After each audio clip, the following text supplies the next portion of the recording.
Hi, guys. Welcome to a brand new episode of the Clear to Sun podcast. I'm here today with Roel. Hey, Roel, how are you? Hello, good morning. And today with us to talk about ultra wideband, we have Ivo Štastný from Czech Republic. Hey, Ivo, how are you? I'm fine. Thanks for being here. So we have you on because you've done some, real work, ultra wideband deployment. So we wanted you to kind of join us to talk about the technology. Talks about what could be different between Wi-Fi and ultra wideband, and how does it affect the way we work with the technology. So we wanted to kind of have someone with a field experience to come and share some of the stories, and then help us understand the technology and what it does for us. So thank you for being here, Ivo, with us today. Before we start, why don't you introduce yourself and tell everyone who you are, what you do, and how do you got into the ultra wideband field? Well, it was basically COVID gets me in this position where I'm now. So I work as a senior technical consultant in Sevilla, which is company located in Brno, in Czech Republic. But we are working worldwide. So we have customers in US, Canada, also on the other side, like South Korea. And basically my background is a network engineer, but mostly about industrial switches. I spent two years in London, or near London, as a technical support engineer.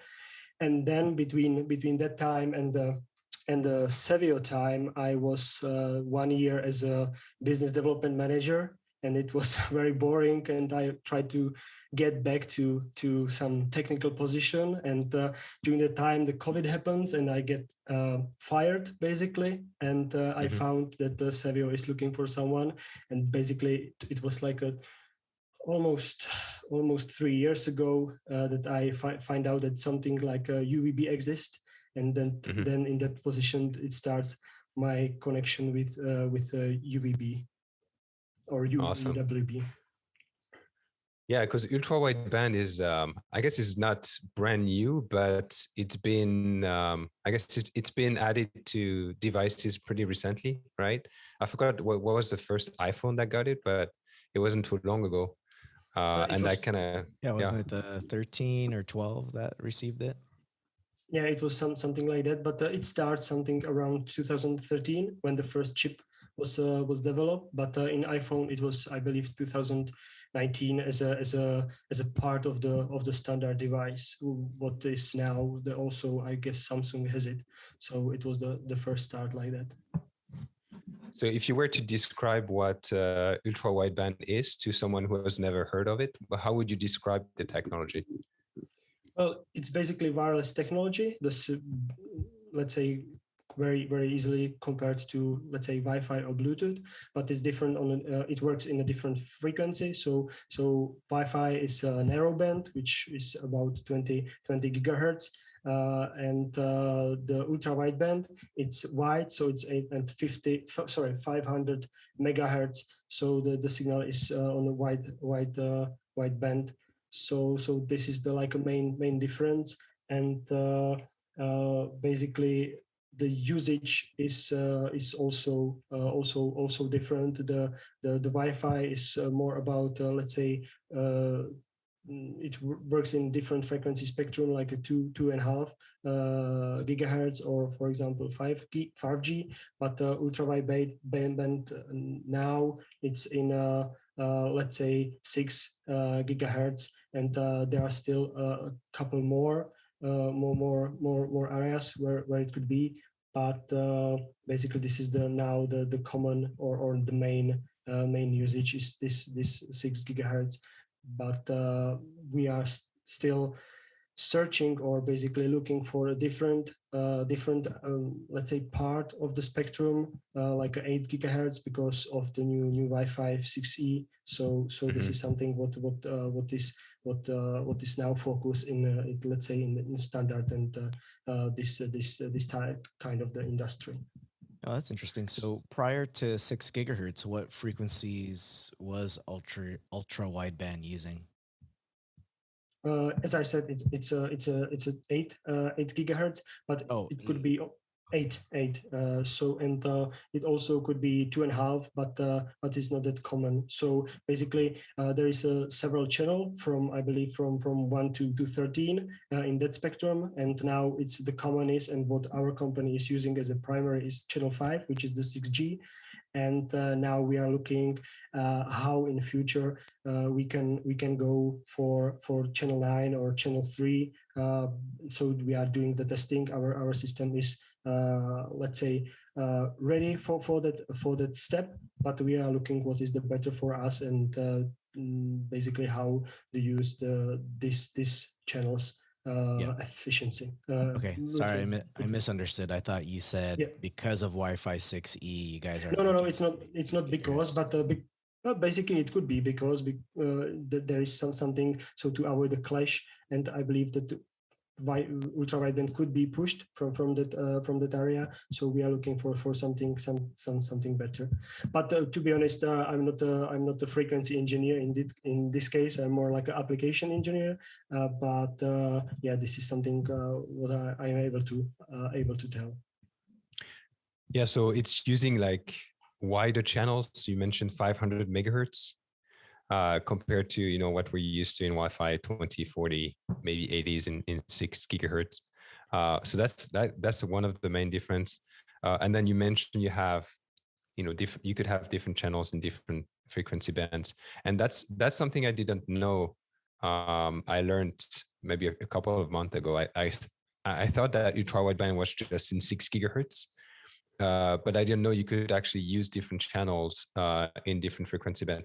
Maybe in the show notes, we'll find a diagram that kind of go through all of the channels and the frequency we can share with you guys. Also, I wanted to ask you something, and I totally forgot what I wanted to ask you. It's okay.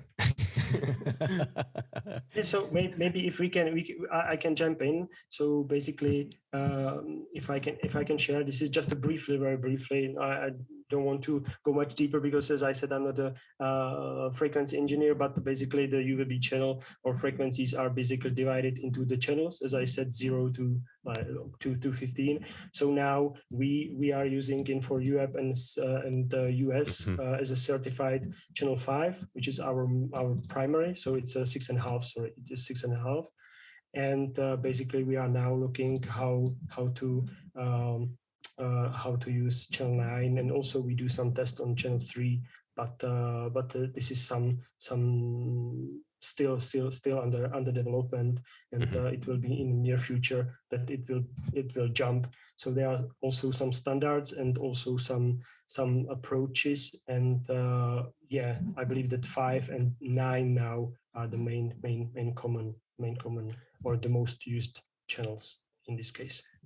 Okay, and I remember my question. My question was around a licensed versus unlicensed. So you don't need a license to be using ultra wideband. It's totally unlicensed spectrum.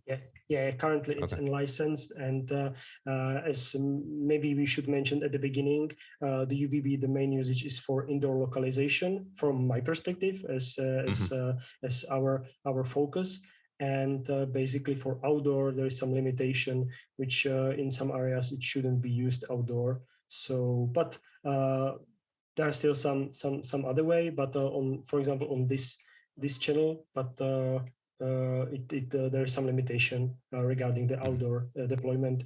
Basically, it needs to be your facility, not in a public place. So there is still some let's say limitation of this.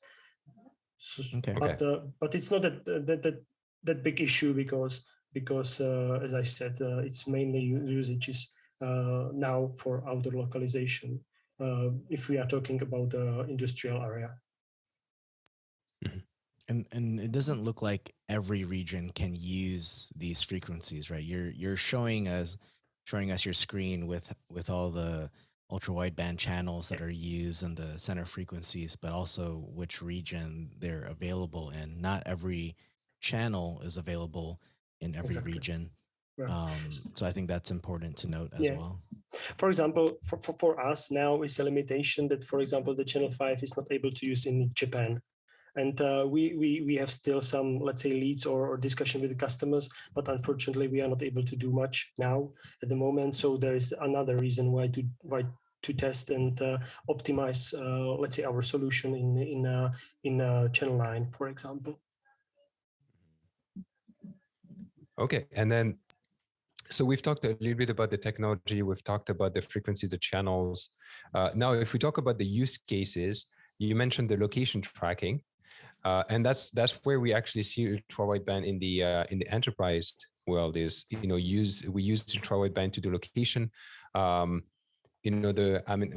the consumers know is the app on your phone that allows you to track like an AirTag using ultra-wideband. It will kind of tell you how close you are to the AirTag. And one of the reasons why ultra-wideband is used for location is because it's way more precise than Bluetooth or what we used to do with Wi-Fi back in the days. So can you talk a little bit about that use case and how ultra-wideband is like a very good solution for location? Yes, basically this is good let's say picture for this explanation. So if you imagine outdoor, you are able to use the GPS, but it's quite difficult to use it indoor. So for that reason, there is a couple of technologies what could be used for the indoor localization, as is ultra-wideband or Bluetooth or Wi-Fi. But depends on the use case, how sufficient each technology is. But basically, you can get, for example, like 99% of accuracy from basically all of the technologies. But the question, especially in the industry and in critical infrastructure, is about reliability, that every single position is accurate, not only one or few, but every position. So from that perspective, UVB, and especially in the industrial and let's say difficult areas with lots of objects, is good, because how it works or how the signal looks, it's very close to noise, like a small peaks, and it's the chip is much, let's say, sufficient to get or receive this signal from or to pick up the signal from the noise, and it's much easier. And from the other's perspective, how the system or how the localization works in this perspective is that Wi-Fi and Bluetooth works usually on RSSI, so how strength the signal is from the transmitter to receiver. But on the other side, the ultra-wideband, it works on timestamps, basically time of the arrival. And especially it's much more easier from the Bluetooth and Wi-Fi, because as I said, it's a very small peaks. So basically signal ups and rise and fall down in 2 nanoseconds. So it's much easier to get information when it happens. And the transmitter on the other side gets the information about, this is my time from the transmitter, this is my time when I send it. And the receivers on the other side, usually could be 1 or even more, depends on the way how it's calculated. It basically gets this information about timestamp, and based on its timestamp, and because all system is synchronized and the clock is very precisely synced, is able to calculate the time of arrival. And based on the calculation of, let's say, for receivers, it's able to calculate the position with, let's say, accuracy about 30 centimeters. So below half a meter could be calculated in even in industrial areas or environments.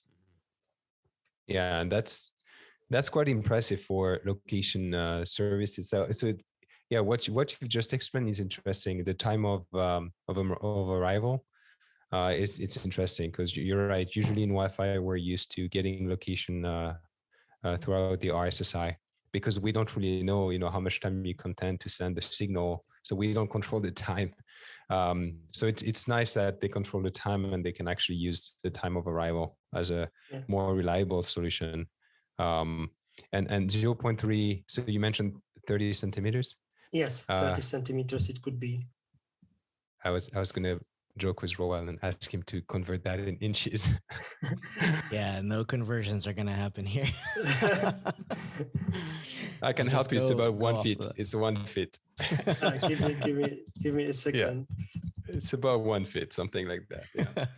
So I'd have to pull up a calculator. It's 12 inches. 12 inches. Here you go. So it's not very big. It's not very big. And there's also something that ultra wideband can do, I think, correct me if I'm wrong, Ivo, but it can also do location in space, right? You can kind of know how high the location is. It's maybe I'm wrong. Basically, you can do it if you have a calculation, but if you have this impression from our system, it's done with the barometer on a transmitter side. So it's a quite a different way. But basically, on the way how you calculate it, it's that you have 4 anchors in, let's say, each corner, and then the device transmit the signal, and when all 4 anchors receive the signal, it's calculated based on the timestamps, and basically it's created, let's say, cross between, and the position is calculated. So it's based on the time of arrival. But on the other side, there is another way how to do it. This calculation is that the transmitter and receiver, let's say, communicate between each other a bit more. So there is like 3 or 4 messages back and forth. And basically, based on that calculation, you can not only define the position in the space, but also the distance between the device.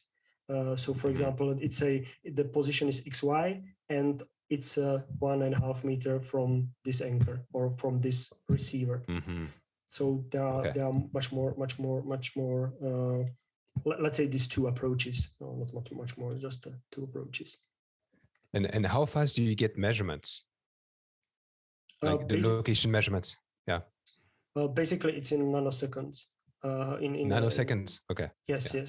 It depends how what kind of refresh interval is set on transmitting device. So it could be second if we are talking about the assets or pallets, like something like that. But if we are talking about forklifts, it could be 10 milliseconds, so 10 messages per second. So if you have a forklift driving down like 30 kilometers an hour, you could actually see it move down on the dashboard. Okay. Yeah. This is really, let's say, connected to industrial environment, but also there is lots of I believe the UVB is much more, let's say, not much more, but we can say a bit far in a sport industry. So there are companies focusing directly on the sport. So, for example, NFL, each player has own tag, and it's based the calculation what you see during the game. The statistics is basically usually done on UVB as well. So there needs to be much higher refresh interval, and the system behind needs to be even quicker for the calculation and be optimized for this quick calculation. So from our side, 100 millisecond for forklifts and industrial area is sufficient. But for example, if you imagine or compare it with the sports, it needs to be even faster. Yeah, there's probably a lot of use cases with athletics and trying to gather those statistics from any kind of movement on the field, whether that's football, baseball, even basketball. Like they can track the speed, velocity of how a ball was thrown. Like I always wondered about those things, how they're able to get those statistics very quickly on the TV screen. You're like, how do you know it went 412 feet at a velocity of 100 miles per hour? Exactly. Okay, so now when it comes to designing, if I want to design a ultra wideband network and install the anchors and all of this, like how do you go about designing something like this? Is it like an overlay network that goes on top of the network? Is it something that we attach to the corporate network? Which tool do you use? How do you go about choosing the channel you use? Like, how do you answer all of these questions when you work on a deployment or design? Basically, the communication from the network perspective, it's very similar like CCTV cameras. So basically, the receivers on the basically below the ceiling, usually below the ceiling to have a visibility to the area. It's basically using the same very similar topology. So it's closed network from that perspective for us to have to avoid any latency or any other devices and communication inside the let's say the subnet, and everything else. Or the way how it works, the communication between the transmitter and receiver on ultra wideband, it's basically wireless, but the receiver is basically just in some kind of way, it's just a box which is resending the signal back to the server. So, but it gets the timestamp. I receive it in that time and send it back to the server, and all the calculation is basically done on the server, which usually runs on the, in our cases, on Linux or on Docker.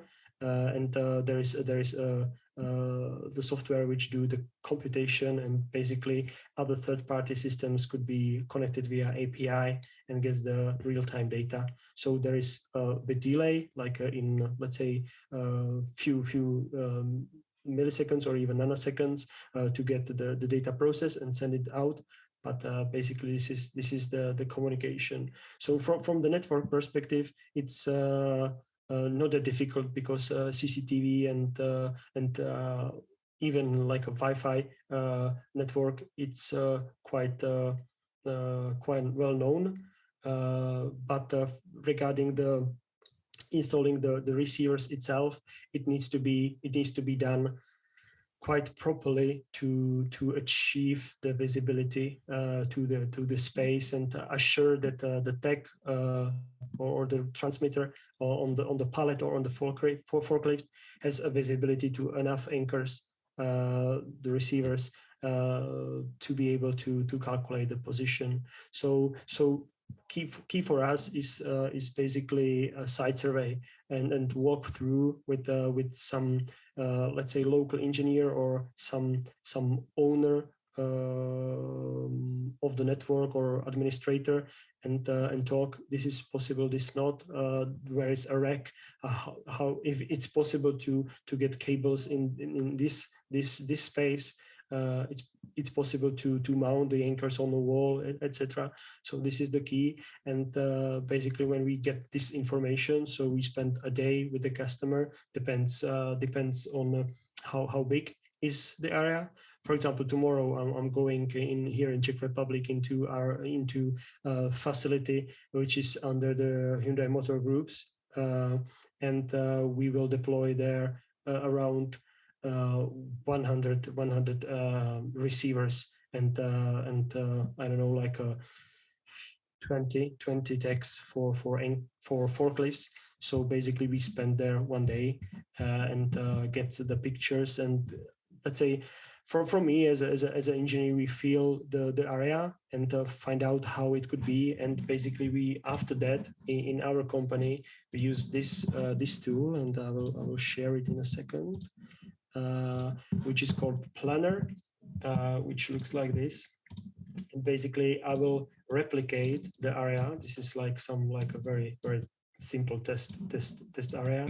And you're showing, you're showing. I'm just describing for those that are listening to us on the podcast, but you're pretty much showing a tool that displays like a 3D floor plan, I guess, of a small warehouse with a couple of shelves. That's what you call Planner, right? Yeah, it's a planner. So basically, I replicate the environment, and basically then you place the receivers. Define that, for example, the transmitter will be in 1.5 meter high. Maybe give me a second. I will change it to feet, so 5 feet, and basically then you can calculate the coverage. So as you can now it makes sense to me. Yeah. So that's the reason why you recreate everything, not only just to have a nice 3D picture, but basically there is some algorithm behind. Also, it counts with all the objects like columns and shelves, and basically you can see the coverage. For example, here I'm using just a 2D localization. So the localization on this case on 5 anchors. So if the tech is here, it's received on by this receivers, and calculation is X and Y is calculated here. But on the other side, there is another approach between the shelves, because it doesn't make much more sense to have like a 5 or 4 anchors over here, because it's very narrow. So we use only 2 receivers and create a virtual line, and basically place the position on that virtual line, basically how far the tech is from one or another Interesting. anchor. So and you're using directional antennas for that? Yes, it's a directional, because we are testing now how we can optimize it with omnidirectional. But the directional, it basically, you can do this one, that you can, for example, this is like a 45 meters, 150 feet. And so basically it needs to be split between 2, and so you can put 2 directional antennas back to back, and you can easily define when you are walking if it's on this side or on the other side, based on the RSSI and first path. So it's much more easier, sufficient. Yeah, and as I said, we are testing to change or find a way how to use, instead of these 2 anchors, one direction, omnidirectional. But we are still testing, not quite there, but it's another way how to, let's say, come with less and less anchors to avoid the cost of the deployment. Now, does this planner? Sorry, Francois.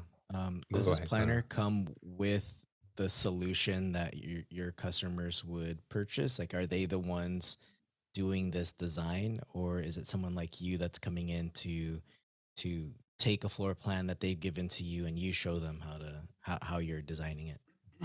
Basically, if the customer or our partner, because we mainly work through a partner networks, is new, it is something that we are helping with or doing for the partner or customer. But we have if you became our partner or part of our community, you have you get an access to online trainings, and one of the online training it's related to how to use this planner, and it's part of our portal. When you get in, you have access to this. So under each project, you can create how many plans you want, and basically for each area, and we can discuss, this is the option A, B, C, D, and we can discuss which is the best, and we can consult and help you to basically to get the most sufficient solution based on our experience. So what's the distance that you have between your anchors? If you look on the bottom left section of your screen, which is like an open area. Yeah, I'm just curious. 40 feet? Okay. This two is 110. Yeah. Okay. But is there a general guideline for how many of these anchors you would need? Yeah. We usually use, if we are talking about the omnidirectional anchors, the grid needs to be 15 to 15 meters. I'm not sure how it's, give me a second, how it's in a feet. 45. I'm sorry. Yeah. Yeah, something like that. Yeah, 40, 49 or something like that. But if the area is open, we can go even for a bit bigger localization cell. So it really depends. In this case, it's or in a case of UVB and ultrawideband and localization, it's very depends on the environment. So basically, each project could be very different, and it's not that easy to transfer the knowledge with only one project from us to customer or partner, but it needs to be a couple more, because each project is different, and you can use this 1D solution, so only with 2 anchors and 2D, or maybe combination. So it could be very, very complex. Sounds like Wi-Fi. Yeah, I guess But so. Another question I had for you is does the height of the anchor matter? Because in those environments we usually have like very high ceilings. So I heard you mention that you placed it on the wall. Does the height of the anchor matters, and how do you deal with that if you don't have much choices? For us, it's optimal that between transmitter and receiver is not more than 8 meters, which could be, I don't know, like a 30, 24, 25 feet. So this is like a maximum, because in that case you need to use directional anchors and to be rotated, tilted down, and you lose the communication layer between the anchors for the synchronization. So there needs to be a compromise. That is the main fact which needs to be considered. So it's between the synchronization layer and the localization layer, basically. So there needs to be still a balance. So for us, if you are between this 25 feet distance, it's like a, let's say, maximum. But we have some cases when we are a bit higher, but it's not that easy, and maybe there need to be more anchors, a bit more anchors. So one specific only for synchronization, but yeah, it could. We can use some brackets and put the anchors down on like a pipe bracket, like a 2 meters. It's still a possible solution for that. Better. Okay. Yeah, I was going to say, if your ceiling is 8 meters tall, then you're very limited, because you'll be already 8 meters away from the anchor. Yeah, but usually the tags or the transmitters are on some, let's say, pallet, which is 1 meter 1 meter high, or on the roof of the forklift. So we still have some room, but usually if it's not possible, some pipe brackets could be mounted on the ceiling, and it's not that big issue if you are able to explain it to customer and end user why it's needed. That's really good. It's pretty nice. I like the 3D view as well. Is it something you can import in other planning tools that we use for Wi-Fi, or is it only like something that you do on your end and you just export that as PDF or something?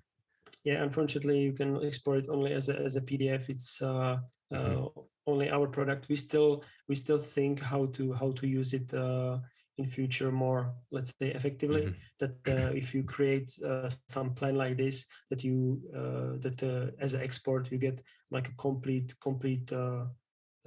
let's say document, like a technical document.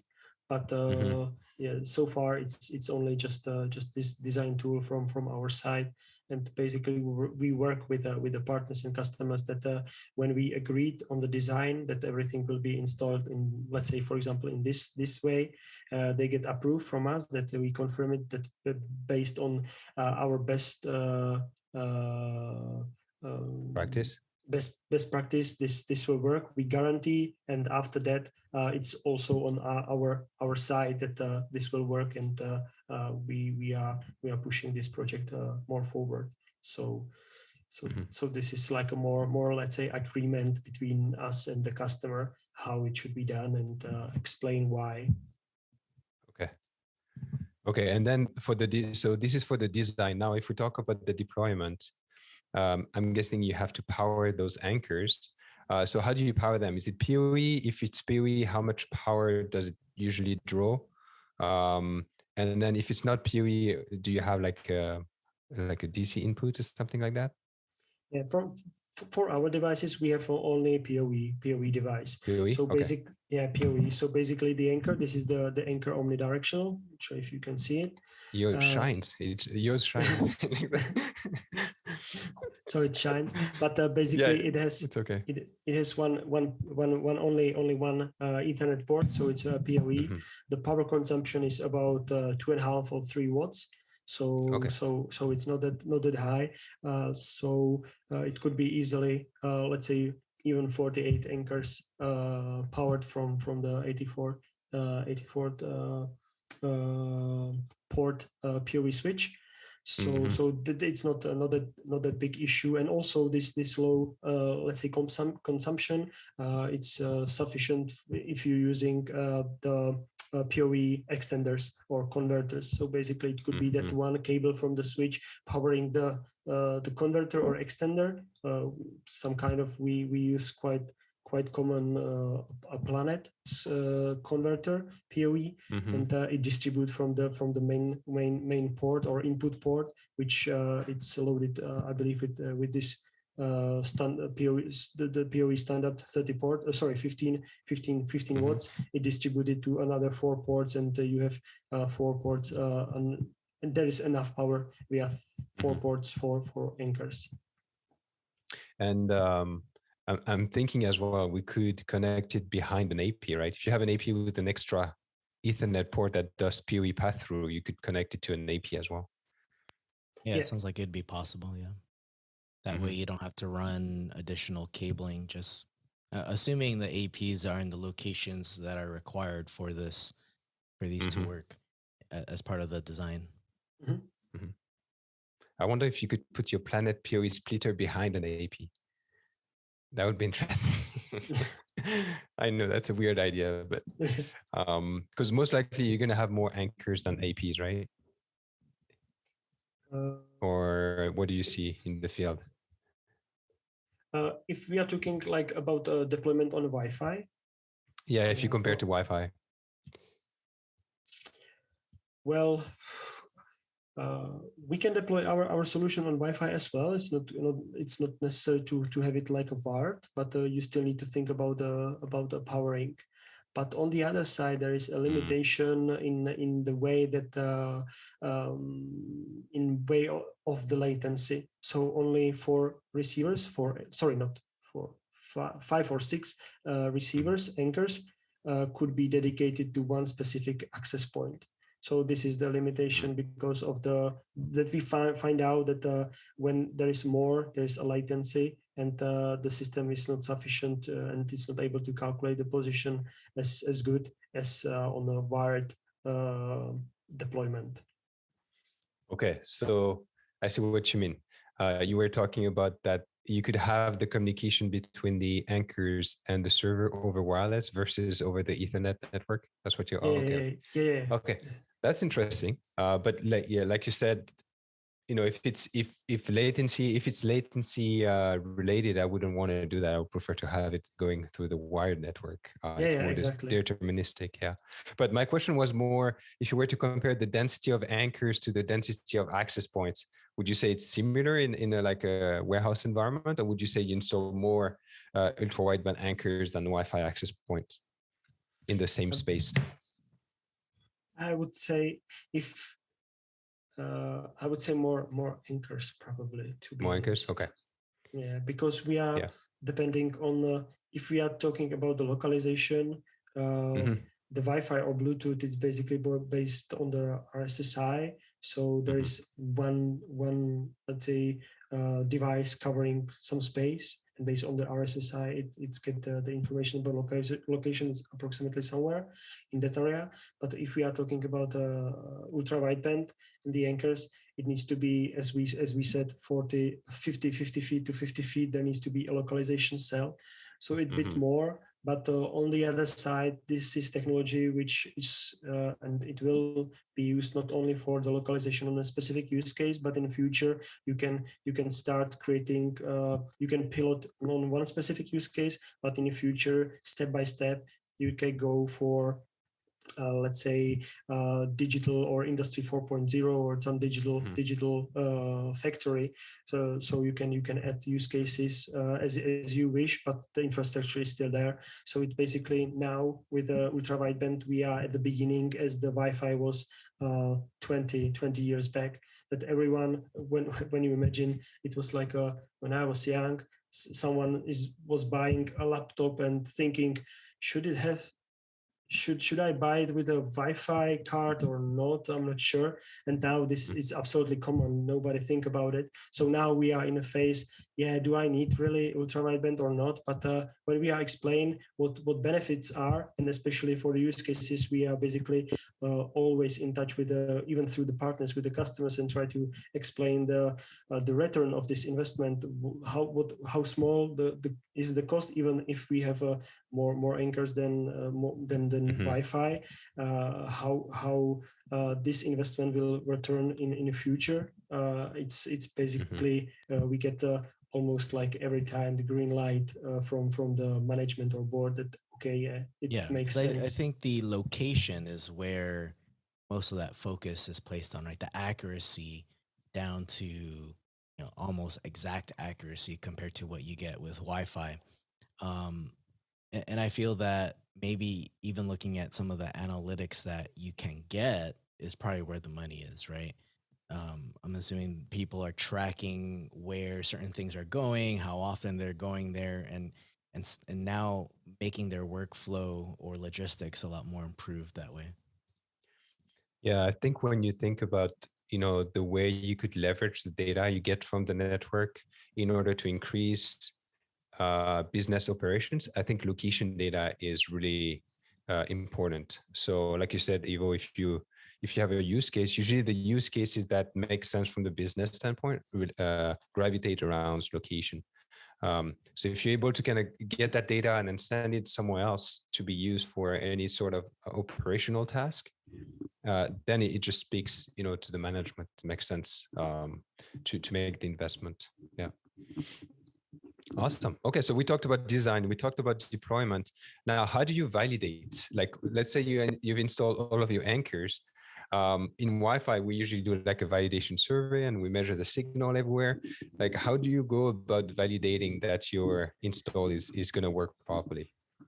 Well, here is a bit, let's say, difference, or also each use case could be different, because everyone would like to have a 30 centimeter accuracy.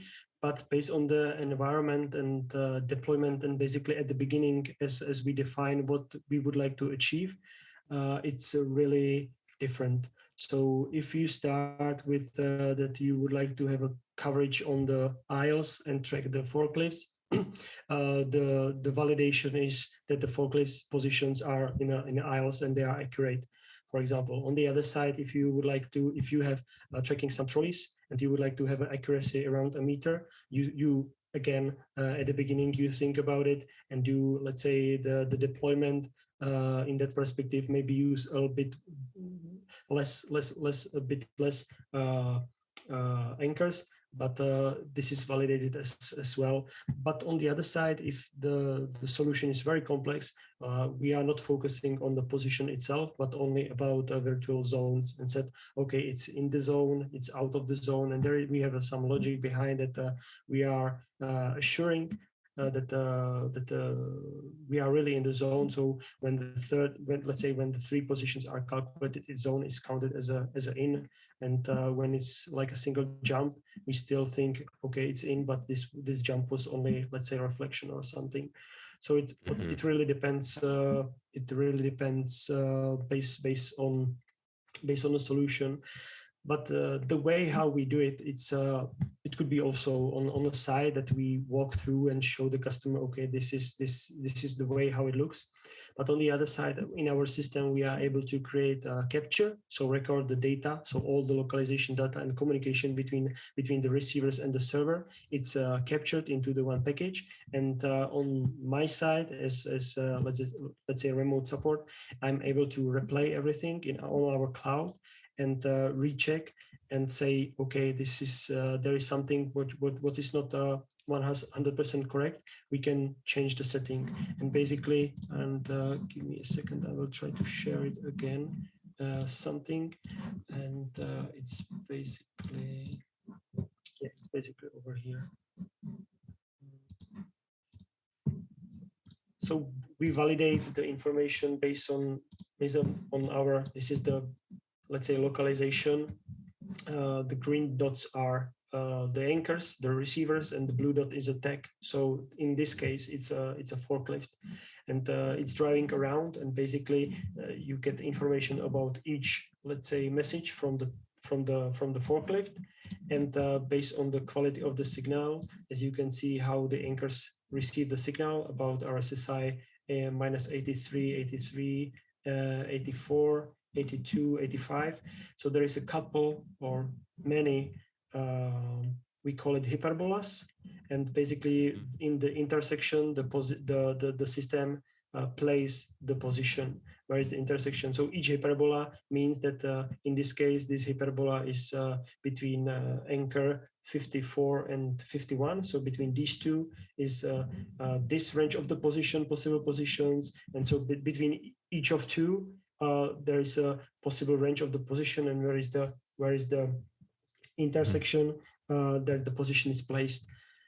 So if there is any jump or the position is not correct, we are able to specify based on this tool why it happened. For example, reflection or no visibility to anchors, or maybe a wrong shape of the localization cell, which could be also an issue in some cases. So you can do the changes of the setting, and let's say software-wise or based on the configuration, you can change the way how the position think about the environment, and basically go on some different way and push the position in the correct place when it should be. So this is a bit long process, especially if you really want, if you have a, let's say, critical infrastructure, you can, let's say, place some filter on some anchor to not be used in some specific situations. So in this case, this is a bit complicated, and we still think how to make it much more easier for even for us, but mainly for our customers. You should use AI. Yeah, something like that. But you would probably need a much better server on the end. So yeah. Even though now we we need a quite high computation power if we think about the solutions. For example, in South Korea, we have now a solution where is the 500 anchors and around 1,000 tags. And yeah, this is quite challenging from us to find the best server, especially in these days, because there is a limitation to find the correct device and have enough power. Yeah, power. So, and also the chip availability. So this is something what is let's say challenge in these days. It's it's really interesting everything you're showing. I wasn't expecting to have all of these tools. A couple of things that kind of stands out for me. First, the speed at which the location is updated is just crazy. You can kind of follow it multiple times per second. You've posted it, but multiple times per second you can see the sensor moving, which is amazing. Then all of the data you're getting from the sensors and that is pretty cool. When you talked about modifying the software to adjust the location, that's interesting. I wonder what settings you change. But yeah, that's pretty cool. What you're showing right now, if you guys are not watching the video, I would invite you guys to go on YouTube right now. Yeah. I know if you're driving, don't go on YouTube right now. Is that but data, check it later. The view you're showing, like, and if I was a customer, I could log in and see this exact location data, right? Because you're playing something very specific. So I'm assuming if a customer said, hey, I had a problem with this device at this location around this time, you could replay that back. Basically, when you create a capture, I'm able to replay it all over again and change the setting and find a way why and adjust it. And then come back to customer set, change these two things, change the filter on one anchor about 2 decibels, and it will save everything or adjust everything. So, but on the other side, it will take me, for example, I don't know, like 2 hours of replaying and find the correct way, but not that long. After 3 years, I'm able to predict what could be the issue. And yeah, it could be. And if we are talking about, let's say, adjusted the software wise or how it's used, the calculation. So basically, if you have a single or let's say setting without any adjustment, so it will use any specific anchors when the signal is received, and it will calculate the position in some way, but on the best way how the system could be, but it will not be, it could be line, so the system is not able to distinguish if it's up and down or different shape or something. So what we have maybe it will be here. So we specify one anchor, which is a master, which is the key anchor for the localization cell, and synchronize via UWB all the anchors around, and basically it sends the information, this is our synchronization time, this is our synchronization time, and etc. And when the other anchors receive this signal, said, okay, this is our synchronization time, and all the anchors, also with the master, send it to a server. So server knows the synchronization time is this for this localization cell. And basically, after, when the signal from the transmitter is received on this anchor, the server works only with the master and related neighbors around how to calculate the position. So we always try to keep the square shape, which is the best for the calculation regarding the hyperbolas. So in every way, so as you can see over here, so this is not that square as it should be, but because there is open area, but all the time it's tried to be squarish at least. So you can push the system to create a square even if the shape of the installed anchor doesn't seem like a square. That's really nice. That's really nice. And then, for the for the server, you mentioned you can install it on Linux or Docker. Yes. What will be the implication if you put it in the cloud? Does it increase the latency of the processing? Well, there will be a delay in the calculation because you need to deliver all the information to the cloud via the public network, and then you get the information back to the facility, I guess. Okay. So that's you guys usually deploy it on premise? Yes, it's on premise. We also in future to have everything in cloud it's a trend. So we still think how to do it and to be sufficient. But at the moment, the best way is to deploy it on the prem, and especially if you think about all the critical infrastructure as automotive or even other manufacturing, everyone try to avoid to have a connectivity to outside and to have any connectivity back. So in that case, we have on-prem most of the time. We have now a new monitoring tool, which is basically try to monitor all the device and system data from the CPU on the server, and also the quality of the localization, connectivity between the anchors, and latency between position calculation. And we started with the cloud at the first, but now we will deploy the first on-prem version because lots of our customers said that on-prem version is necessary. Even we are sending only some data, only system data via HTTPS to the cloud, nothing else, nothing in, only just via HTTPS. But they said no, this is not how we would like to have it. We need everything on premise. Yeah, I would And so assume all that of just the the latency alone would cause some problems Mhm. because Yeah. you really want accuracy as fast as possible, all that data as fast as possible in order for the calculations to work. And then you can, all of these locations, you can extract them using the API. Yes, you can subscribe to a specific transceiver or specific zone via WebSocket, so you get the real-time data WebSocket, about okay. WebSocket, or you can basically connect via UDP connector, so UDP API, so you get all the information, and you need to select or pick the information what is relevant to you on your side. And the third option is to get the data from the database via REST API. So you can ask via this, but you need to store the data because in default we do not store the historical data to avoid have any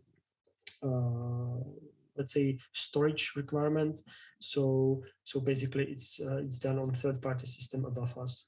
So and the thing what I showed with this localization let's say presentation or representation with the hyperbolas, it's basically in most cases it's only about like a tool for us to show or to understand and set the system, but at the end the customers gets only data via API and use third parties like a VMS or other systems what our partners deploy, which edit value with the graphs, and basically there is some analysis behind as well.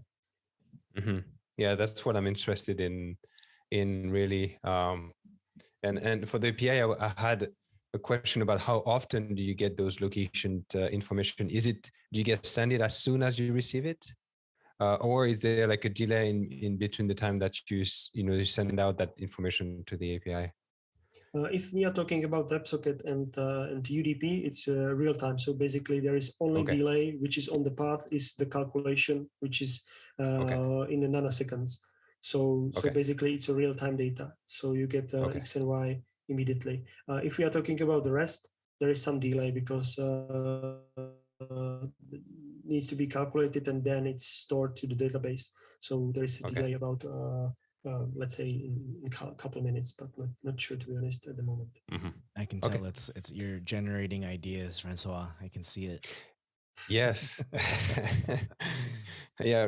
Right now I'm into those type of things, which is, you pretty much answered my questions, but it's very impressive how fast you can get the location data. So I could see how people could be interested in receiving that and putting in a dashboard or something.